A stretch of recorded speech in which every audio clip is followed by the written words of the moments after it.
Hello to you all, I am CX, and after 7 months in hiatus, I am finally back to do every single PS1 game from 1995 released in North America called the PlayStation Era Year 1, 1995. Why that name change? Well, because calling it the PlayStation Year 1, 1995 sounds kind of a stupid name, because I'm putting both years and year at the same time. But anyways, enough about that title name. Let us resume where we last left off.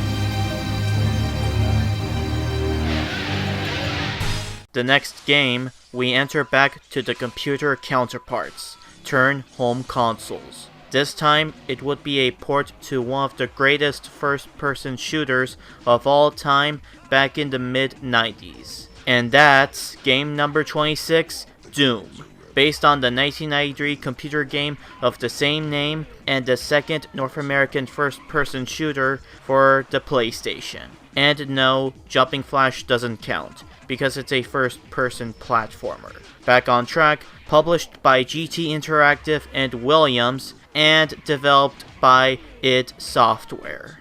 The story is about a Marine soldier who was unnamed at the time until years later when he was given the name Doom Guy. Don't ask me why they named it, just stick with it. Anyways, he was incarcerated on Mars after assaulting a senior officer when ordered to fire upon civilians. There, he works with the Union Aerospace Corporation, or UAC for short, when they perform secret experiments on interdimensional travel. Until one day when their experiments accidentally opened two portals from two of the Mars moons, Deimos and Phobos, which the portals were gateways to Hell, which the creatures escaped from Hell. This caused many of the scientists and soldiers to be killed due to a surprise attack, which either are both dead or turned into zombies. And after the invasion, the entire bases have been overrun by the creatures from Hell. The only one that survived is Doom Guy.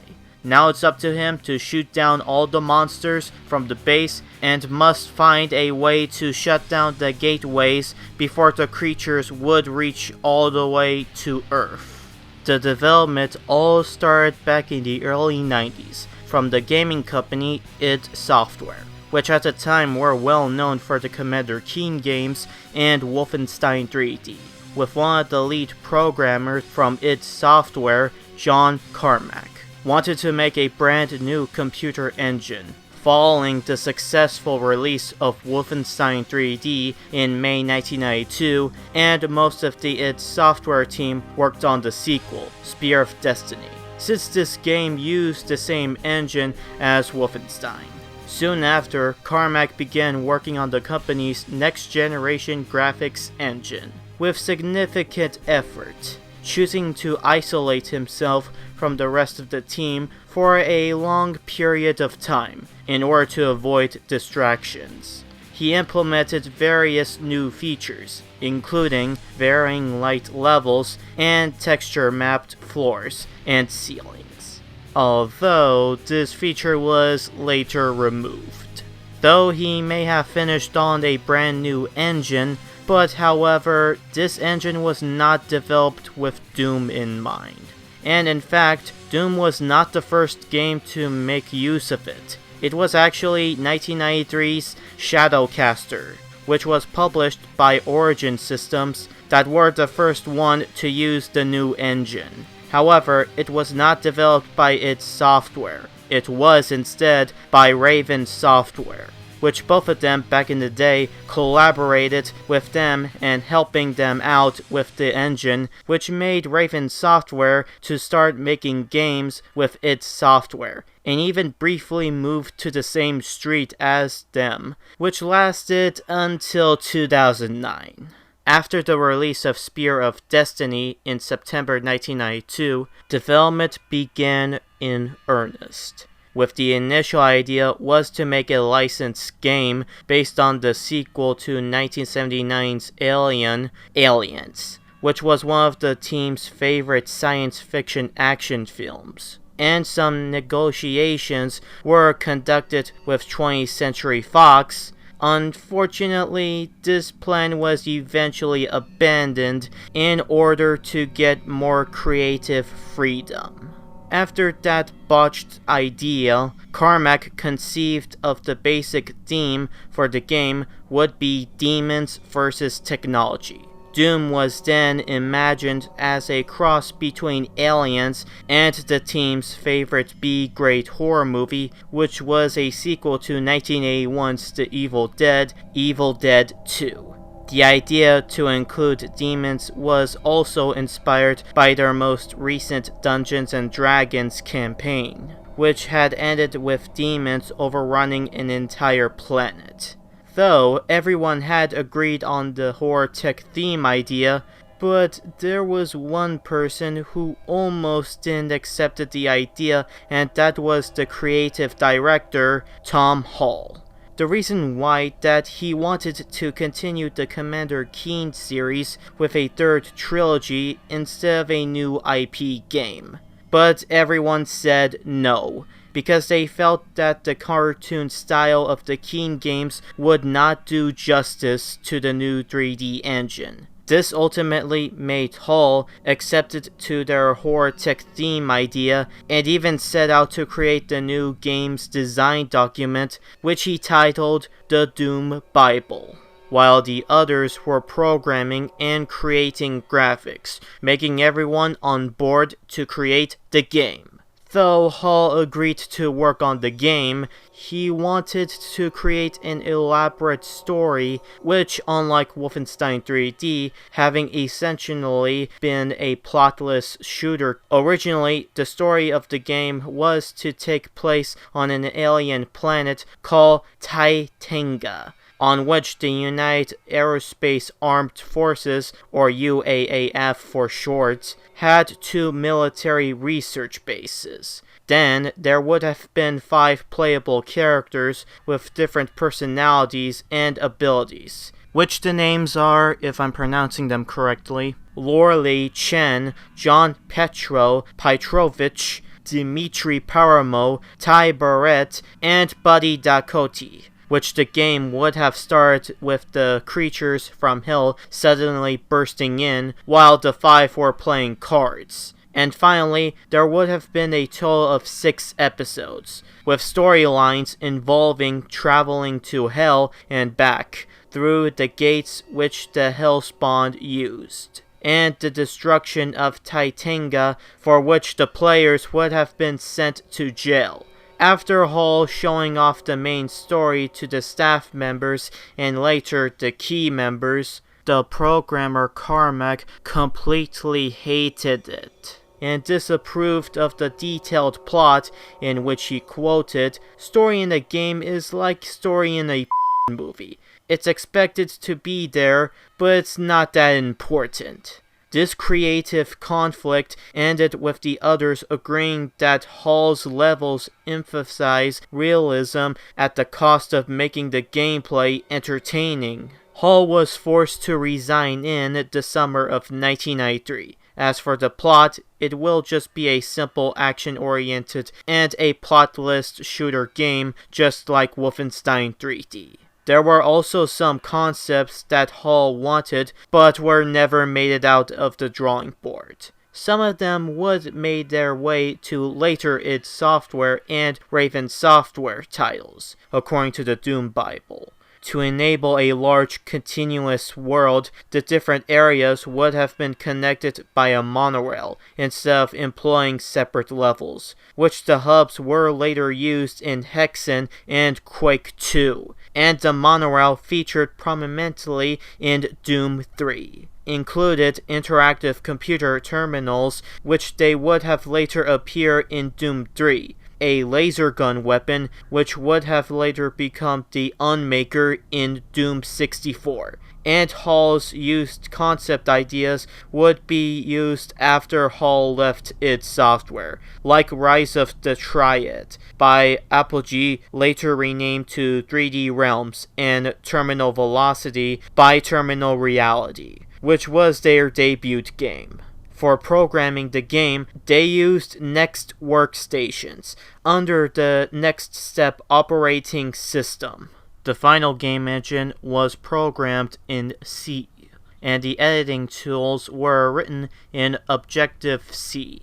The engine was first compiled with Intel's C compiler for DOS, but later Wacom's compiler was used. The bulk of the engine was programmed by Carmack himself. Another key member, John Romero, implemented a code for saving and loading games, as well as interactive features such as flickering lights, rising stairs, and crushing ceilings. So they hired Dave D. Taylor as a spackle coder, adding such things as the status bar, sound library integration, the automap, level transitions, cheat codes, and the network chat system. The sound library, DMX, was an external piece of software created by Paul Radek, and not included in the 1997 release of the Doom source code. The editing tools used to build the game included scripts to generate source codes for monsters from different definition tables, a tool piece to gather WAD files from data lumps, the BSP node builder by John Carmack, and Doom Ed, who worked on the level editor. Ed also structure and basic functionality such as drawing lines and reading sector information was implemented by Carmack. Romero also added texture viewers and dialogues. Among these utilities, only the BSP node builder has been released to the public. Next, for the levels, there were many obtained details, descriptions of scenarios that were to appear in the game. Hall, before he was resigned, studied real military bases to create realistic locations, such as Recreation and Training Center and Supply Depot 2.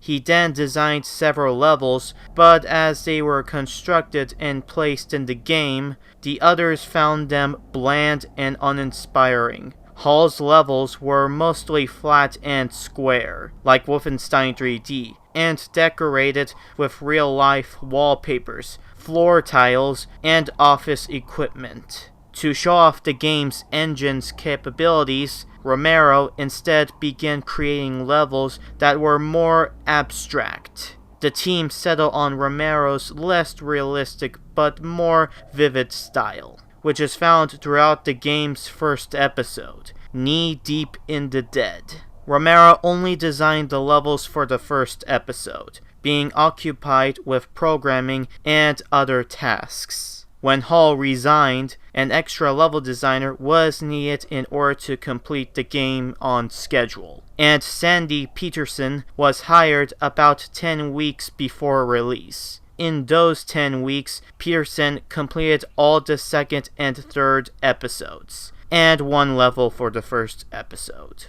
with the total amount of 19 levels, of which 8 were overhauled versions of levels by Hall. Peterson paid less attention to aesthetics than did Romero, but the others thought his levels were as fun to play. Moving to the graphics, 2 members, Adrian Carmack and Kevin Cloud, were the chief artists behind Doom. Don Ivan Punchets was hired to create the package, art, and logo. and his son Gregor Punchetz designed some of the monsters, with most of the sprites were drawn by hand, but some of the characters were digitized from sculptures. These were the player character, the Cyberdemon, and the Baron of Hell, all done in clay by Adrian Carmack, and the Archvile, the Moncubus, the Spider Mastermind, and the Revenant, created in latex and metal by Gregor Punchetz. The sculptures were photographed from 4 to 8 different angles, so that they could be rotated realistically in-game, and finally touched up, colored, and animated digitally with a program created by John Carmack, the Fuzzy Pumper Palette Shop. And lastly, the shotgun and the pistol seen in the game are photographs of toy weapons bought at Toys R Us. The chainsaw is a McCulloch Eager Beaver borrowed from Tom Hall's girlfriend. Next is the hands seen holding the weapons, and the brass knuckled fists are Kevin Cloud's hands. Next, they were finishing off the textures, which were both painted and created from scanned pictures. Among the more unusual sources, one texture was based on Adrian's snakeskin boots, and a bloody texture from the hellish levels were created from a photograph of a wound of Cloud's knee. And last but not least is the music and sound effects. id Software hired Bobby Prince, who had previously scored Wolfenstein 3D and worked on the Commander Keen games. Initially, Romero gave him several heavy metal records and told him to create something similar for the game. As the design of the game progressed, it was realized that this style would not be appropriate for all levels, so Prince also created some ambient tracks. The music tracks were finally assigned to the individual levels by Romero. Several of the music tracks are covers of songs by famous heavy metal bands, although the covers were done without permission. But none of the bands has attempted to bring legal action against id Software. According to Romero, Prince, who was previously a lawyer, knew the legal amount of sampling that he could do without getting into trouble. In addition to heavy metal albums, several of the songs were inspired by the activities of the id Software team. Prince and Carmack would often stay in the office at hours when no one else was around. Deep Into the Code, aka E3M3 of Doom, refers to Carmack's habit of programming for long periods without leaving the computer, oblivious to his surroundings. Before the sound effects had been added to the game, Romero was known for energetically supplying his own while playing, and Prince created the track Waiting for Romero to Play, aka Map 18 of Doom 2. After absorbing the anticipation of people lining up to watch Romero in action, the final sound effects for the monsters were mixed from various animal sounds and recordings by Romero and Prince. Some of Doom's sound effects were acquired from Sound Ideas' General Series Sound Effects Library. Like some famous examples of these, which is also heard in many movies, is the Icon of Sin Spawn Shooter swoosh sound, or DSBOSPIT for short. When it was still in development, there were 5 alpha versions made for home computers or shareware at the time, which were released between January 1993 to May 1993. Which the names, or in this case numbers, are 0.1, 0.2, 0.3, 0.4, and 0.5. Though some of them did survive and can be playable, but only 0.1 is considered lost forever, and can't be found as of 2021. When the game was eventually released in its final version, originally for MS-DOS, in December 10th, 1993, it was a huge success, with millions of users installed the shareware version on their computers, and id Software quickly began making 100,000 daily for $9 per copy. Peterson later remarked that the game sold a couple of 100,000 copies during its first year or so, as piracy kept its initial sales from rising higher. Experts estimate that it sold approximately 2 to 3 million physical copies from its release through 1999.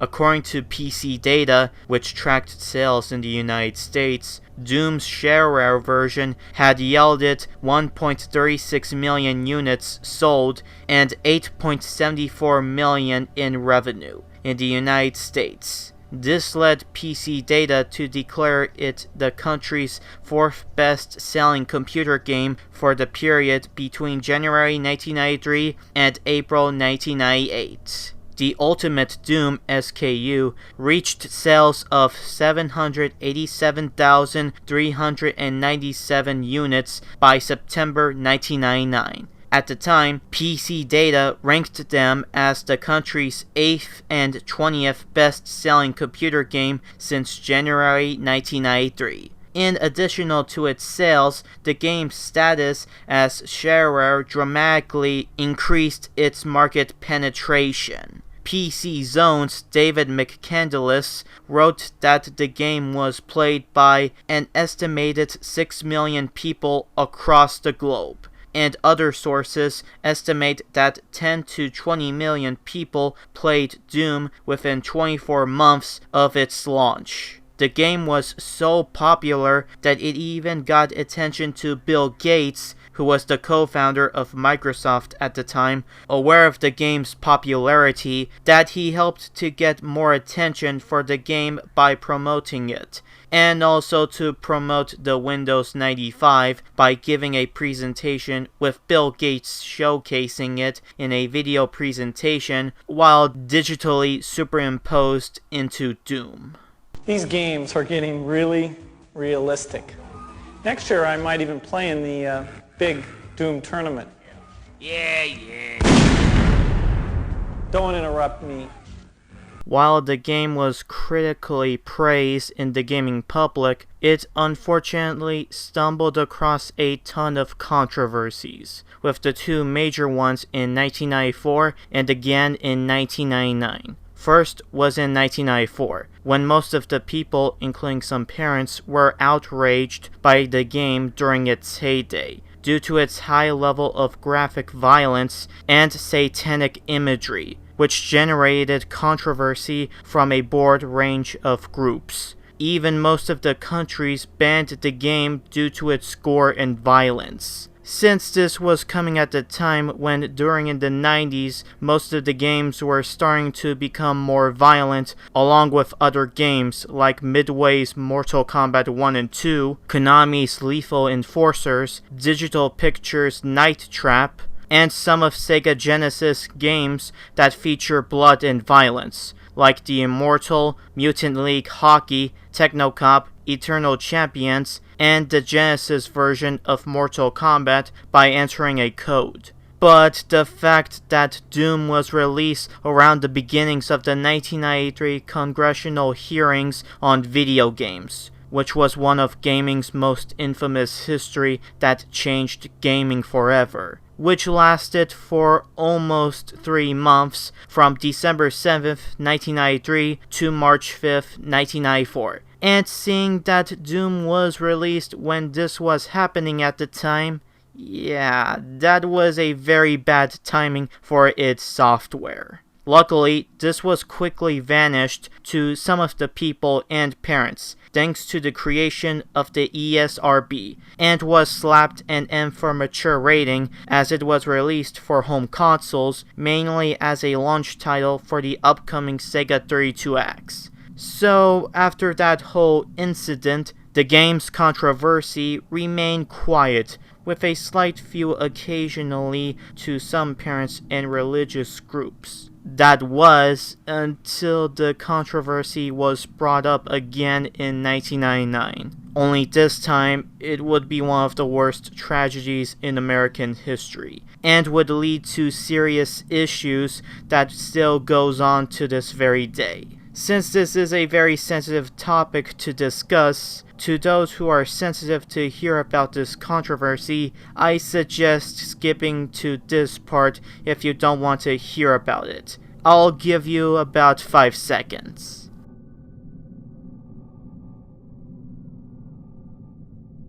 Alright, let's talk about it. The reason why it sparked controversy once again in the United States was due to two avid players by the name of Eric Harris and Dylan Klebold committed a school shooting massacre, which many of you know is the Columbine High School massacre incident in April 20th, 1999. 12 students and a teacher were killed by both Harris and Klebold, which both of them would commit suicide knowing what they have done, making a total of 15 deaths, including both perpetrators, while 24 were injured, which 21 of the 24 were by gunfire. This would not only be one of the worst tragedies in American history, but this would change America forever. The aftermath of the incident was so devastating that Bill Clinton, who was the 42nd president at the time,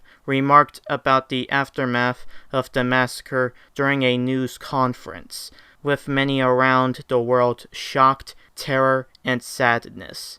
This resulted in the immediate action rapid deployment tactic, which is used in active shooter situation, but also lockdown protocols and more school security with zero tolerance policies after the incident. What caused the two started the massacre in the first place was in a journal by one of the shooters, Harris, which he wrote before the massacre incident. What he wrote in his journal that the killing would be like playing Doom, and it will be like the LA riots, the Oklahoma bombing, World War II, Vietnam, Duke Nukem, and Doom all mixed together. And that his shotgun was straight out of the game. There were even rumors spreading afterwards that Harris had designed a Doom level that looked like the high school, populated with representations of Harris's classmates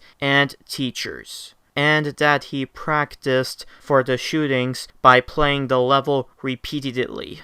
Although Harris did design custom Doom levels, which later became known as the Harris levels, but surprisingly, none have been found to be based on Columbine High School. So many people blamed Doom and another id Software title, Quake, for responsible for the shooting massacre. However, many fans of the game disapproved that statement, and was not the main reason why they did it. And if you want to know why, well, I'll tell you in a very short summary. It's because both had mental illness and had negative thoughts that they were the unpopular students in the school, which to most of the students saying it's not true said that they did had some friends before the massacre. And also their hatred against society. That is all you need to know about. Because there are more other things about it which, yeah, I'm not going to talk about for reasons for both longevity and not into discussing about the topic. If you want to know more about it, you just have to find it yourself. Either on an episode from the documentary show 0 Hour, wikis, and YouTube documentaries about the incident. I'm sorry that I have to bring up one of America's worst tragedies in history, but for historical reasons, I have to at least mention it since it was part of the game's history. Now, with that part done, let's head on back to the main topic. Now that the game had become a huge success, this would eventually get more computer versions and a bunch of home ports as well. I already mentioned the 32X, but there are also macOS, Jaguar, PC-98, Japan only, SNES, 3DO, Saturn, Acorn Archimedes, Europe only, Game Boy Advance, and the one I'm talking about, like always, PlayStation. However, despite being the same game, it wasn't a straight conversion from the DOS version. Instead, it was based on a modified version of the Doom engine used in the Atari Jaguar port, which the other home consoles did have this version, especially the Game Boy Advance. The only home console that didn't get this version was the Saturn. But that was based on the PlayStation version, which was based on the Jaguar version, which was based on the original DOS version. Wow. However, despite being the port to the Jaguar version, there were some differences that were added to the port. For a few examples, like making the visuals more darker, having music, which the Jaguar port had a lack of music, though rather than porting the original rock and metal soundtrack, which was composed by Bobby Prince, it instead created a new soundtrack that is more simplistic and ambient, which was composed by Aubrey Hodges, having secret levels exclusive to this port, having a new creature called Nightmare Spectre, supporting the link cable, which was a replacement to the online mode, since the console during that generation didn't have it at the time, but also the second North American game for the system to support the link cable. And finally, the most notable one they feature is adding the sequel, Doom 2, making this version as 2 games in one package, or in this case, 2 games in one disc. Unfortunately, there were some things that had to be cut out or changed a few things from this version. For another few examples, like the already mentioned the removal of online mode, but also making the frame rate slower, which tends to lag, making the gameplay slow, having the status bar being completely different, taking out the nightmare skill, weapons that must be cycled through since there is no way to directly select a specific weapon, no fast or respawn parameters for the monsters, nor is there any other way to modify the gameplay except for choosing the difficulty level, and finally, having no support for the PlayStation memory card. Instead, using passwords for keeping track of game progress, while they store numbers as map level, skill level, health, armor, and ammo. The numbers for the latter 3 tend to be rounded. And lastly, for the publishers, they went for Williams Entertainment, who was the main publisher, and GT Interactive, who was the distributor for the port.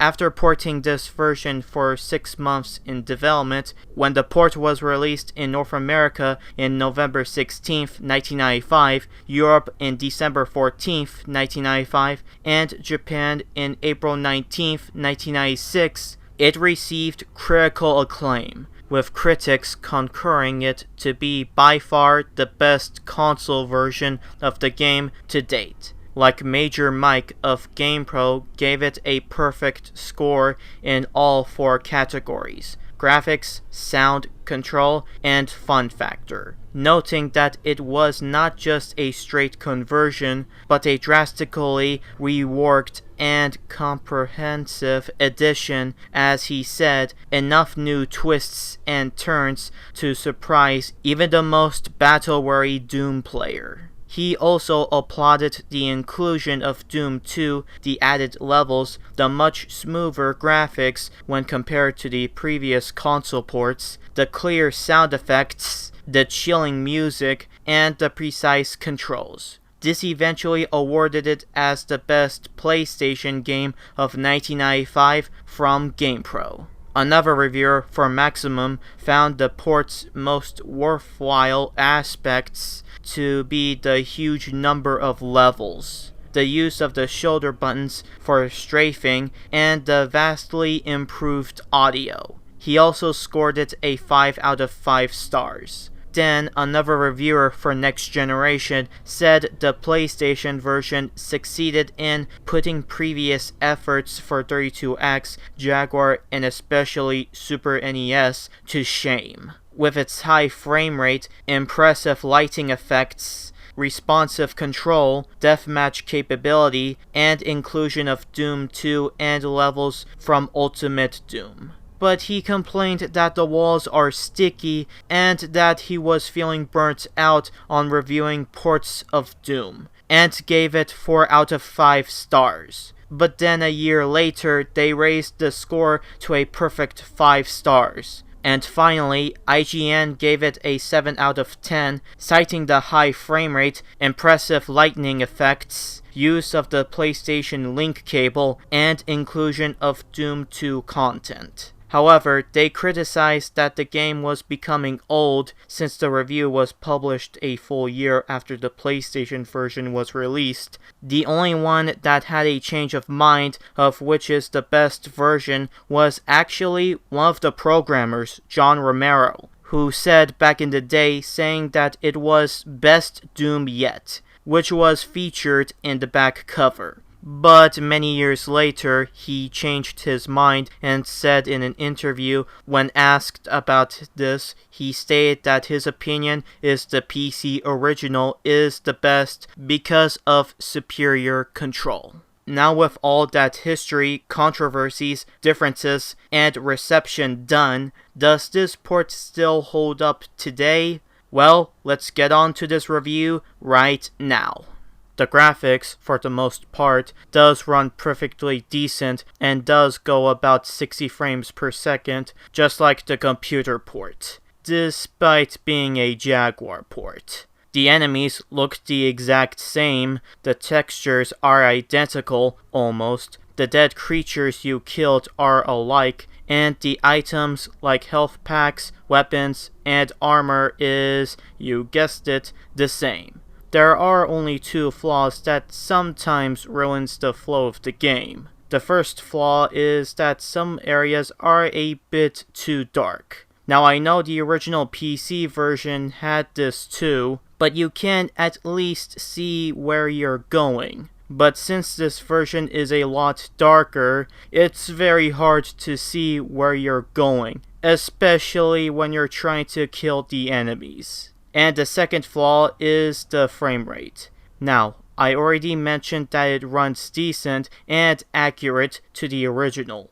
But let's say you come across an enemy in your point of view, say like 3 or 5 enemies. The frame rate starts to slow down, maybe around 45 to 30 frames per second, since the RAM is trying to process it. But doesn't immediately ruin the momentum of the game, and still runs a bit decent.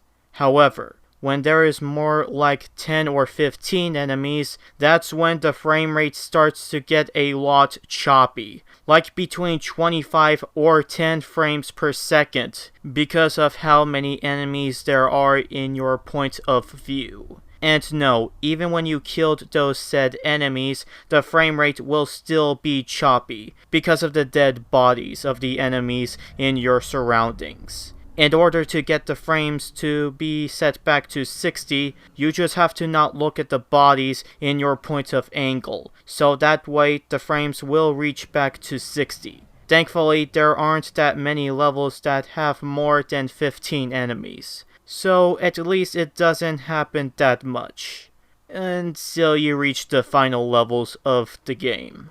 I have little to say about the presentation. The HUD on the bottom looks nice, which includes the percentage of your health and armor, the amount of ammo of the weapon you're using, the head icon showing each different expression like getting an item, weapon, power-ups, or when your health starts to decrease. Either getting hit or standing on something toxic, the head icon starts to be beaten badly, all the way down to complete blooded, and then death once you lose all of your health.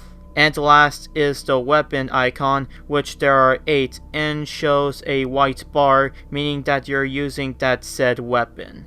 And the keys have a very different design whenever you need to find a color key to open a color gate, either red, blue, or yellow. From the security card keys in the normal world to the skull keys in the hell world, which is a bit of a neat touch, since you're in the hell world. And that's pretty much it for this segment. There are some others like texts, but that's literally it with nothing to comment on. The music is alright. Like I mentioned it before, rather than porting the original rock and metal soundtrack by Bobby Prince, it instead created a new soundtrack by Aubrey Hodges to have a much more simplistic and ambient. And did this new soundtrack work? Well, it did for the most part. The ambient does have a little bit of a creep factor to it, especially when you enter the hell levels. However, even though I like some parts of the soundtrack, I kind of prefer the rock and metal soundtrack.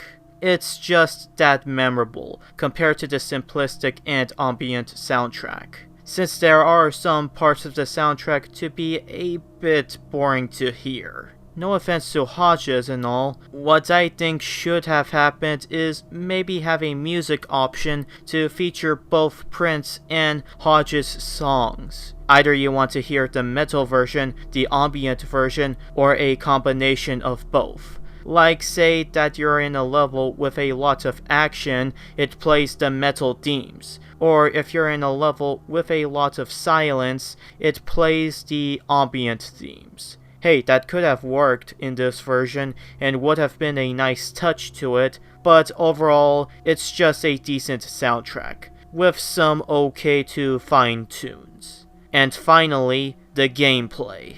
The layout of the controls is decent and easy to handle, with the arrow buttons to move around, L2 and R2 to switch weapons, L1 and L2 to strafe, select to show off the map of the level, start to pause, obviously, circle to open doors and activate switches, X to strafe on, square to run, and triangle to fire the weapon. The levels are exactly the same as the PC version, but with some added new areas, and exclusive levels to this version, both 1 and 2. But they also removed some of the levels, 8 from Doom and 9 from Doom 2. So it's both an upgrade and downgrade at the same time.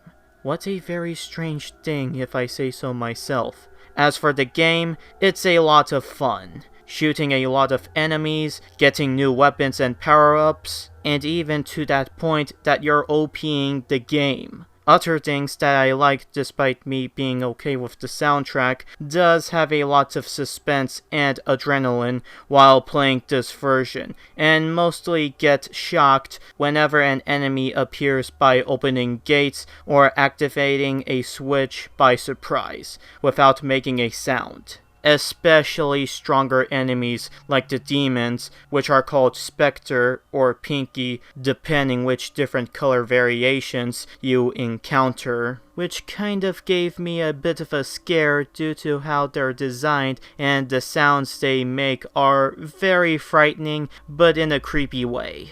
Next are the levels, which some of them stand out. While yes, some of them do have the same textures or backgrounds, but not always once you go through the hell levels. But thankfully, the layout and structures for these levels are very different and have some form of a unique way. Especially when you go to the hell levels, and also having different backgrounds as well. Which my favorite one out of all of them is the burning fire background, which is so cool to see.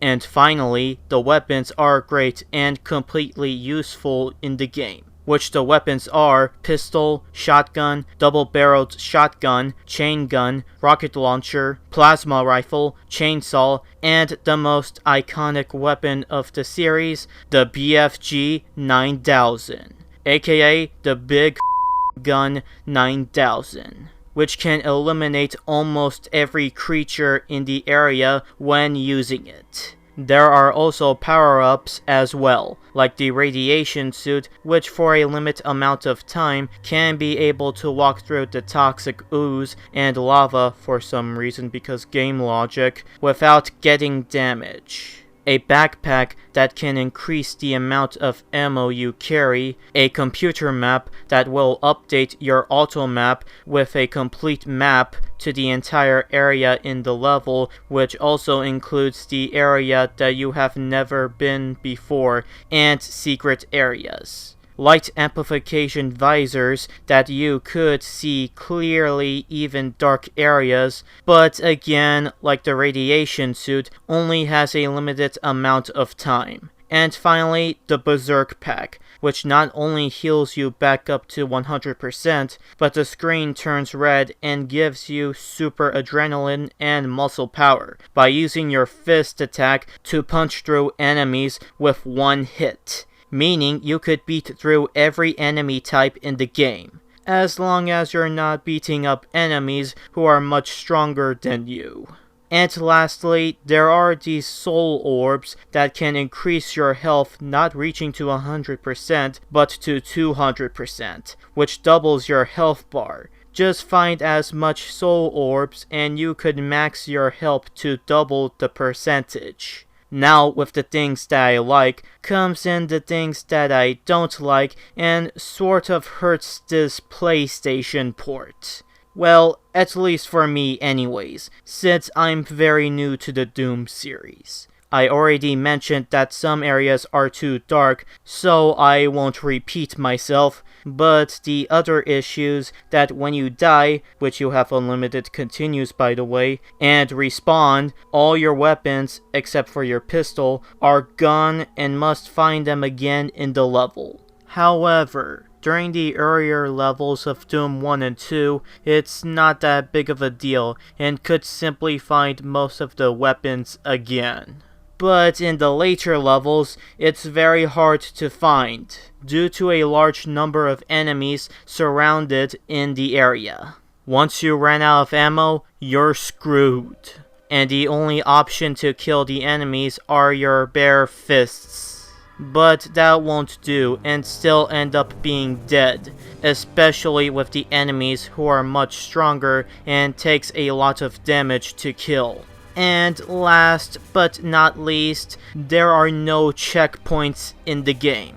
Okay, sure, not every level is that long, with some number of levels having the shorter ones, which could last through 3 to 5 minutes, but for the longer ones, which could last through more than 5 to 10 minutes, there are so many things you must get to from point A to point B, bombarded with very strong type enemies, and also dodging their fire attacks as well. And say like you almost reached the end of the game, and almost there, but only have a square of ammo left. You tried your best killing a lot of creatures until at the last moment you died by an enemy encounter because there were too many of them, and now have to restart all over again back at point A with only one weapon again with a few ammos, and you're completely pissed off that you were almost close and have no choice but to do the level all over again with all your weaponry gone. I say no to that and bust out the cheat to access all your weapons again. Sure, it may be cheating, but if you had a hard time with this one level, it is necessary to do it, rather than having limited ammunition. Oh, I forgot to mention about the bosses from the first two games. While the first one, a giant spider robot creature called Mastermind, does show up in the game, though weirdly enough in the second game in an exclusive PS1 level, which is the last level, yet the second one, called Nightmare, you never have a chance to fight him off, since one of the levels were cut out of this port. The only time you see Nightmare is at the end credits and a list of all enemies in the game, which is shown at the background. And that's pretty much it. Overall, some pros and cons to this port, but there are a lot of good things to say about this port that the pros outweigh the cons, making this the best port out of all the ports. At least from the 5th generation consoles at the time. Now then, on to the conclusion. The game is a well done good conversion to the original despite being a Jaguar port. The graphics, presentation, and the gameplay are exactly alike from the computer port, with some minor differences like the frame rate and the control layout. With some new things to the port, like the new ambient music, a new enemy type, and exclusive levels to this version. However, it does hold back being a great game, like having a very hard time to see in the dark areas, removing some of the original levels, especially the final boss level in the second game, and no checkpoints in some very long levels. Though the last one is a nitpick of mine. However, it is still a good game, no doubt, and feel like the almost complete package to both Doom 1 and 2, which I'm very surprised that the title is called Doom, since it also contains the second game, and should have called it Doom 1 and 2. But hey, that's just another nitpick of mine. After the first game, there was also a second game, since it's bear repeating it, called Doom 2 in 1994, and also why I didn't make a history of the sequel to Doom 2, since it's part of the game and mentioning it many times. Well, because I didn't feel like talking about it, and it's more of the same game as the first, though with some new stuff, like some new enemies, power-ups, and most levels takes place in Earth.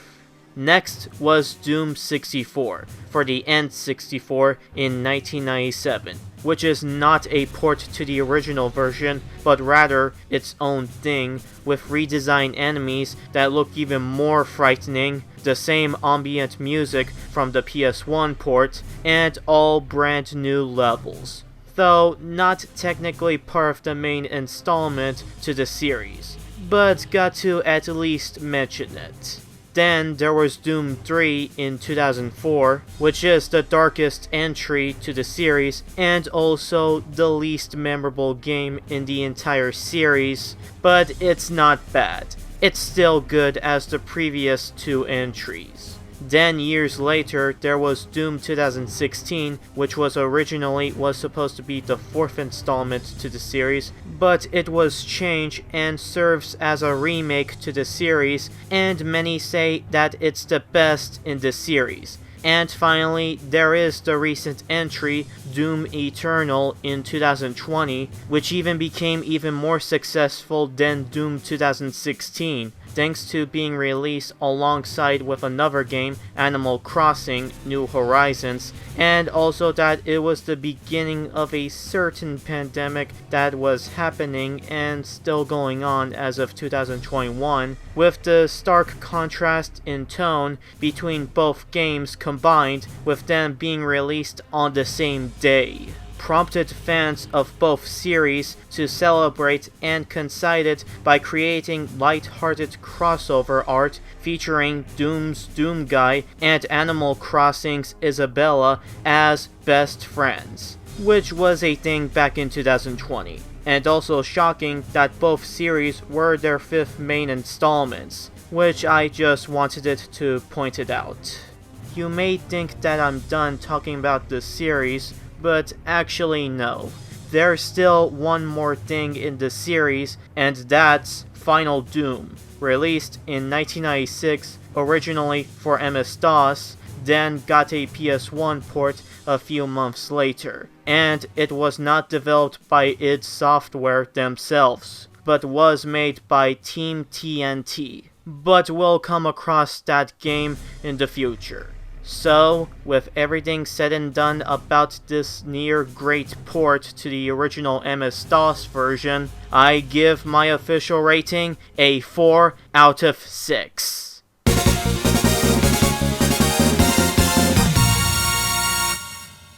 Next time on the PlayStation era, I'm going to be talking about Zoop, a puzzle game that was released for a lot of game consoles from 4th gen to 5th gen, which you all know that I'm talking about this port, and was one of the 3 games that was published by a formal video game publisher, Viacom New Media.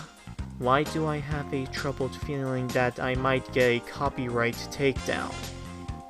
Who knows, maybe I'm just thinking too much.